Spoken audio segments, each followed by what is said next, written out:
अस्सलाम वालेकुम। Iqbal open university ने एक और अपडेट जो है वो अपनी वेबसाइट के ऊपर जारी कर दी है। यहाँ पर देख सकते हैं, जैसा कि आपको मालूम है कि सेमेस्टर बहार 2025 की जो वर्कशॉप है वो 19 मई से स्टार्ट होने जा रही हैं।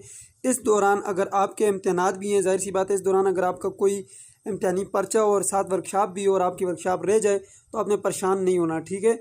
अलबत्ता क्विज़ जो है आपने लाजमी करना है। क्विज़ जो है इसका लाजमी जुज़ होता है, ठीक है।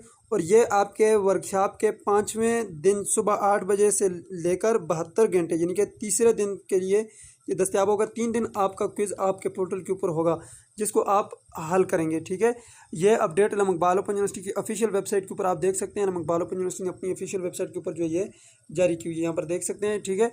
तो ये आपने इस चीज़ को समझना है कि आपकी वर्कशॉप 19 मई से स्टार्ट होने जा रही हैं, ठीक है। अब ये जो वर्कशॉप हैं ये इकबाल ओपन यूनिवर्सिटी के BS BEd BBA और इस तरह के जितने भी प्रोग्राम हैं वो तमाम प्रोग्रामों के स्टूडेंट्स की होंगी।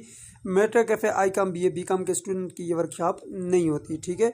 अब इसका यूज़र ID पासवर्ड आपको मिलना शुरू हो गए हैं और जिनको नहीं मिला और उनकी वर्कशॉप अगर शेड्यूल हो गई है, आप अपना शेड्यूल ऑनलाइन यहाँ पे वेबसाइट पर आकर चेक करें। अगर आपको नहीं मिला तो आप अपना यूज़र ID पासवर्ड ख़ुद भी बना सकते हैं, नहीं तो आप रीजनल ऑफिस को मेल भी कर सकते हैं।